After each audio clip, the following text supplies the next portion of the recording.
बांसुरी स्वराज।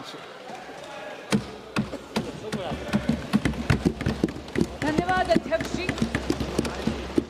मैं the public examinations prevention of unfair means amendment bill 2026 के सपोर्ट में खड़ी हुई हूं। अध्यक्ष जी, ये एक ट्रांसफॉर्मेटिव अमेंडमेंट है। इसकी न केवल आवश्यकता है बल्कि ये आज के समय की मांग भी है। और इस अमेंडमेंट को लाना आदरणीय प्रधानमंत्री श्री नरेंद्र मोदी जी की संवेदनशीलता और उनकी जिम्मेदाराना सरकार का प्रमाण है। अध्यक्ष जी, जब एक कॉम्पिटिटिव एग्जामिनेशन कॉम्प्रोमाइज होता है तो उसका असर केवल उस कैंडिडेट पे नहीं होता जिसका भाग्य दांव पर लग जाता है। इसका असर तो उस उनींदी मां पर भी होता है जो सुबह 4 बजे गर्म दूध और भीगे हुए बादाम अपने बच्चे को खिलाती है। उसका असर उस पिता पर भी होता है जो अपनी इच्छाओं का त्याग कर कर उस बच्चे की फीस भरता है। स्वयं प्रधानमंत्री श्री नरेंद्र मोदी जी ने कहा है कि पेपर लीक एक घोर अपराध है। और इसीलिए मैं यहां कहना चाहूंगी और इस सदन को आश्वासन देना चाहूंगी कि आदरणीय प्रधानमंत्री श्री नरेंद्र मोदी जी के लिए पेपर लीक को घोर पाप कहना केवल एक बयान नहीं है, ये उनकी सरकार की नीयत है। इसीलिए ये अमेंडमेंट आज यहां पर लाया गया। Speaker sir, a law is a living instrument. It needs to evolve with the challenges that it faces. And in a democracy as complex as ours, in a democracy as large as ours, an examination is definitely the truest, most meritocratic ritual. Because this is one ritual where under the same clock, the son of a laborer and the daughter of a CEO sit down, answer the same set of questions and get judged by the same yardstick. When such a ritual, such an examination is compromised, what gets diluted is a very holy covenant. A covenant that binds the most striving children of India. A quiet promise that in India, effort and merit alone shall prevail. अध्यक्ष जी, आज परीक्षा mafia संगठित हो गया है, cross state criminal network बन गया है। और ये बिल, ये जो संशोधन आज लाया गया है, ये ज्यूरिसडिक्शन की उलझन को सुलझाता है, उसको समाप्त ही कर देता है। क्योंकि इस बिल में ये प्रावधान है कि केंद्र सरकार एक स्पेशल टास्क फोर्स का गठन कर सकती है इन्वेस्टिगेशन के लिए। और एक बार जांच शुरू हुई तो घड़ी की गिनती चलने चलती है न्याय के पक्ष में। क्यों? क्योंकि ये बिल ये प्रावधान भी देता है कि हर स्टेट और हर यूनियन टेरिटरी में एक स्पेशल फास्ट ट्रैक कोर्ट का गठन हो। यही नहीं, इन्वेस्टिगेशन एजेंसीज को ये बिल ये कहता है कि आपको मात्र 2 महीने के अंदर अंदर पूरी की पूरी प्रक्रिया समाप्त करनी है। और जो फास्ट ट्रैक कोर्ट है उसको पूरा का पूरा ट्रायल 3 महीने के भीतर भीतर खत्म कर कर अपना फैसला देना है। डे टू डे ट्रायल के साथ साथ ये भी प्रावधान इस संशोधन में दिया गया है कि स्पेशल पब्लिक प्रोसिक्यूटर्स अपॉइंट करे जाएंगे। उनका एकमात्र काम होगा केवल और केवल इस प्रकार के मुकदमों की पैरवी करना और किसी भी प्रकार की अननेसेसरी एडजर्नमेंट कोर्ट नहीं देगा। अगर किसी भी प्रकार की एडजर्नमेंट कोई भी पक्ष अगर लेगा तो उसके रीजंस जज राइटिंग में नोट कर कर देगा। और अगर किसी मुजरिम को ये लगता है कि अरे अपील कर कर वहां पर अपील का टाइम लंबा खींच लूंगा, तो अध्यक्ष जी मैं ये कहना चाहूंगी कि उसका भी ये उम्मीद पूरी तरह समाप्त करता ही ये संशोधन। क्योंकि ये संशोधन ये कहता है कि appeal directly division bench of high court को जाएगी। यानी कि जहां पर 2 जजेस न्यायपीठ पर बैठे हुए हैं, और अपील भी मात्र 3 महीने के अंदर अंदर समाप्त कर कर उसका फैसला सुनाया जाएगा। अध्यक्ष जी, मैं स्वयं एक वकील हूं। हमें हमेशा एक लीगल मैक्सिम सिखाया गया, justice delayed is justice denied. यही आत्मा बन गया है इस संशोधन का, और इसके लिए मैं आदरणीय प्रधानमंत्री श्री नरेंद्र मोदी और एनडीए की सरकार को बधाई देती हूं। स्पीड के साथ साथ ये संशोधन सजा को भी और कठोर करता है। आप ये देखिए कि अगर साधारण अपराधी है तो उसको 10 लाख नहीं 50 लाख का जुर्माना देना पड़ेगा अब, और उसकी सजा भी 3 से 5 वर्ष की बजाय 5 से 10 साल तक बढ़ा दी गई है। अगर कोई सर्विस प्रोवाइडर इसमें जुर्म करता है तो उसका जुर्माना बढ़ाकर 5 करोड़ रुपए कर दिया गया है, और 8 साल के लिए उसको डीबार कर दिया जाएगा। और यही नहीं, अगर कोई क्रिमिनल ऑर्गेनाइजेशन इसमें है, कोई संगठित अपराध इसमें अगर पाया जाता है, तो मिनिमम फाइन 10 करोड़ रुपए कर दिया गया है, और जेल का टर्म 7 से 10 वर्ष कर दिया गया है। And therefore, Speaker Sir, this amendment protects merit, it preserves fairness, and safeguards the dreams of India's youth.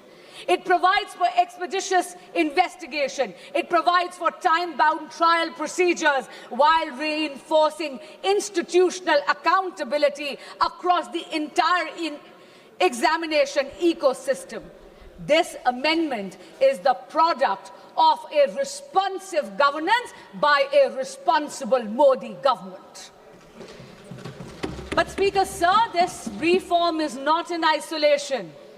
अध्यक्ष जी, प्रधानमंत्री श्री नरेंद्र मोदी जी तो वो नेता हैं जो यूथ लेड डेवलपमेंट का मूल मंत्र देते हैं विकसित भारत के संकल्प को सिद्ध करने के लिए, और इसीलिए परीक्षा में चर्चा कर कर उन्होंने अपने व्यक्तिगत समय का निवेश करा है इस देश के युवाओं में। उन्होंने तो ये सुनिश्चित करा है कि हमारे देश का बच्चा एग्जाम वॉरियर से एग्जाम वॉरियर बन जाए। पिछले 12 वर्षों में शिक्षा के क्षेत्र में मोदी सरकार के अथक प्रयासों से रिफॉर्म एक्सप्रेस चल रही है। आप देखिए, 12 सालों में अध्यक्ष ji, medical colleges and medical seats have doubled, दुगनी हो गई है उनकी संख्या। यही नहीं, आईआईटीज अब 16 के बजाय बढ़कर 23 हो गई हैं। IIMs 13 से बढ़कर 21 हो गई हैं। Functioning AIIMS, all India institute of medical sciences अब 7 नहीं, मोदी सरकार के कार्यकाल में 7 से बढ़कर 20 हो गई हैं। यही नहीं, नंबर ऑफ यूनिवर्सिटीज भारत में मोदी जी के कार्यकाल में 60% से ज्यादा हो गई हैं, बढ़ गई हैं। As far as higher education enrollment statistics are concerned, अध्यक्ष जी, 91 लाख additional students अब हायर एजुकेशन के इंस्टीट्यूट्स में एनरोल करते हैं, जिसमें से 50 लाख महिला स्टूडेंट्स हैं, फीमेल स्टूडेंट्स हैं। और हाँ, एससी स्टूडेंट्स की एनरोलमेंट तो 44% हो गई है। एसटी स्टूडेंट्स की संख्या बढ़कर 65% हो गई है। अध्यक्ष जी, ये विस्तार केवल अफसरों का विस्तार नहीं है, ये सामाजिक न्याय का विस्तार है। लेकिन मोदी सरकार ने रिफॉर्म्स को केवल इंस्टीट्यूशंस तक सीमित नहीं रखा, डिजिटाइज कर कर यह सुनिश्चित कर दिया कि दीक्षा के माध्यम से एजुकेशन हर बच्चे के मोबाइल फोन तक पहुंच जाए। ईट पाठशाला के माध्यम से पूरी की पूरी लाइब्रेरी अब बच्चों की हथेली में है। CUET जैसा एडमिशन प्रोसेस के लिए एग्जामिनेशन लाकर एडमिशन प्रोसेस को और ज्यादा पारदर्शी यानी ट्रांसपेरेंट बना दिया, और NEP 2020 में भारत की एजुकेशन सिस्टम को रिजिड स्ट्रीम से मुक्त कर दिया गया है। यदि कोई स्टूडेंट बायोलॉजी के साथ साथ म्यूजिक पढ़ना चाहता है तो उसको अब अपनी प्रतिभा में किसी एक सब्जेक्ट का चयन करने की जरूरत नहीं है, क्योंकि नरेंद्र मोदी जी ने यह सुनिश्चित कर दिया है कि प्रतिभा ना परिस्थितियों की अधीन होनी चाहिए और ना ही एजुकेशन स्ट्रीम्स की मोहताज। अध्यक्ष जी, जब अफसरों का विस्तार होता है तो उसके साथ साथ उन अफसरों की निष्पक्षता भी सुनिश्चित करनी अनिवार्य है। ये अमेंडमेंट बिल 2026 का यही सुनिश्चित करता है। अध्यक्ष जी, इस सदन में पिछले 2 वर्षों से मैंने देखा है कि बहस तथ्यों पर होनी चाहिए, बहस नैरेटिव पे नहीं होनी चाहिए, बहस प्रमाणों पर होनी चाहिए, बहस पूर्वाग्रह पर नहीं होनी चाहिए। इसीलिए मैं ये जरूर कहना चाहूंगी आपके माध्यम से विपक्ष के साथियों को, सबसे पहली बात तो बेल सरकार नहीं, इस देश का कोर्ट देता है और लोकतंत्र में judiciary is independent of the executive and the legislature. दूसरी बात मैं ये कहना चाहूंगी, कांग्रेस के साथी और विपक्ष के कुछ साथी एक नैरेटिव बिल्ड करने की कोशिश कर रहे हैं, जैसे कि पेपर लीक की समस्या, एग्जाम कॉम्प्रोमाइजिंग की समस्या केवल और केवल 2014 के बाद पैदा हुई है। अध्यक्ष जी, मीडिया की रिपोर्टों का अगर हम सच माने तो विपक्षी दलों के जहां जहां पर शासित राज्य हैं और पिछले जब एक दशक था, जब 2014 से पहले कांग्रेस लेड यूपीए सरकार था, तब 1 नहीं 2 नहीं बल्कि टोटल 22 बार पेपर लीक होकर कैंसिल करने पड़े।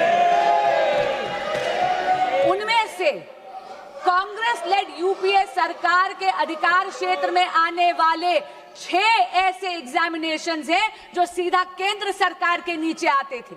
अध्यक्ष ji, AIIMS PG examination 2006, ICAI CPT examination 2007, CLAT 2009, Railway Recruitment Board examination 2009, AIEEE 2011, SSC CGL examination 2013, ये सारी की सारी पेपर लीक तब थी जब विपक्षी दल सत्ता में था, यानी कांग्रेस लेड यूपीए गवर्नमेंट थी। अब मैं राज्यों के कुछ आंकड़े आपको देना चाहूंगी। राजस्थान में जब कांग्रेस की सरकार थी तो REET, RPSC, senior teacher recruitment, police constable examination recruitment, forest guard recruitment, CHMO recruitment exams leak हुए। टीएमसी की जब सरकार थी पश्चिम बंगाल में टीचर रिक्रूटमेंट स्कैम में सुप्रीम कोर्ट ने 27,753 अपॉइंटमेंट्स को कैंसिल करा गया, क्योंकि उन्होंने उसमें फ्रॉड और मैनिपुलेशन पाया। यही नहीं, जब बीआरएस की सरकार थी तेलंगाना में तो टीएसपीएससी पेपर का लीक हुआ। उत्तर प्रदेश में जब सपा की सरकार थी तो police constable recruitment paper leak हुआ। तब तो सॉल्वर गैंग्स और ऑर्गेनाइज्ड एग्जाम फ्रॉड के गैंग्स वहां ऑपरेट करते थे।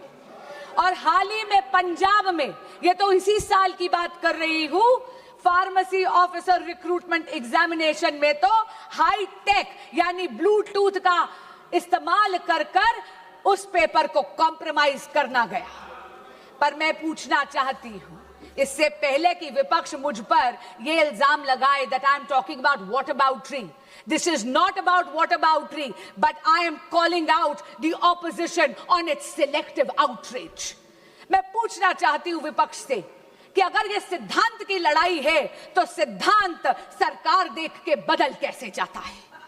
मैं पूछना चाहती हूं कि अभी खड़े होकर इन्होंने तत्कालीन केंद्रीय शिक्षा मंत्री की बात करी, क्या माननीय गौरव गोगोई जी ने अभी तक पंजाब के एजुकेशन मिनिस्टर का इस्तीफा मांगा है या नहीं?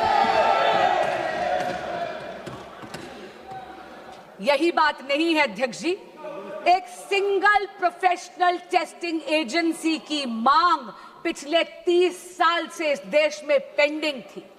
1986 की जो नेशनल पॉलिसी थी एजुकेशन की, उसका जब प्रोग्राम ऑफ एक्शन 1992 में आया, तब ये मांग उभर कर आई। इसको आईआईटी डायरेक्टर्स कमेटी ने 2010 में रीइटरेट करा, इसे दोहराया, लेकिन ये मांग, इसको अनदेखा कर दिया कांग्रेस पार्टी और यूपीए ने। क्यों?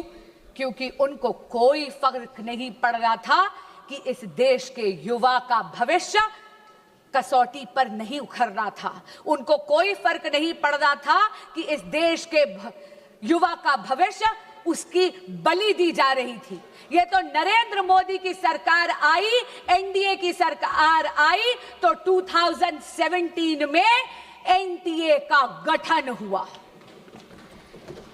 अध्यक्ष जी, जहां पर कांग्रेस शासित यूपीए ने पॉलिसी वैक्यूम करा, वहीं पर अगर मैं जेनजी की भाषा को बोरो करूं, then I will have to say Modi ji clocked it and provided a legislative solution. But while Narendra Modi provided an anti-paper leak law, a very robust law, which today is being even more formidable, all that the opposition did was chase political opportunism. अध्यक्ष जी, फर्क साफ है। फर्क केवल सरकार का नहीं, फर्क सोच का भी है। यूपीए का मंत्र है delay, deflect and deny. Modi का मंत्र है डिटेक्ट, डिसाइड एंड डिलीवर।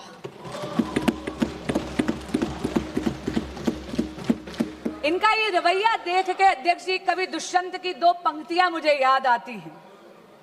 तुम्हारे पैरों के नीचे कोई जमीन नहीं है, तुम्हारे पैरों के नीचे कोई जमीन नहीं है, कमाल है कि फिर भी तुम्हें यकीन नहीं है।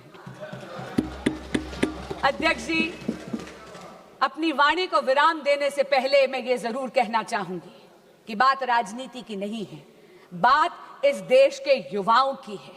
और इस देश के युवाओं का भविष्य किसी भी राजनीतिक विचारधारा या दल की डिफरेंसेस से ऊपर है। और इसीलिए मैं यहां से, इस सदन के पटल से, हर प्रकार के एग्जामिनेशन माफिया को चेताना चाहूंगी कि आप इस सदन के संकल्प से बड़े नहीं हैं। और आज आपके माध्यम से अपील करना चाहूंगी विपक्ष के साथियों से और सदन के एक एक सदस्य से कि सर्वसम्मति से आज इस संशोधन को पारित करिए। अब ना कोई पेपर बिकेगा, ना किसी का सपना झुकेगा। जो युवाओं के भविष्य को लूटेगा वो सलाखों के पीछे रहेगा। जय जगन्नाथ। बहुत बहुत धन्यवाद।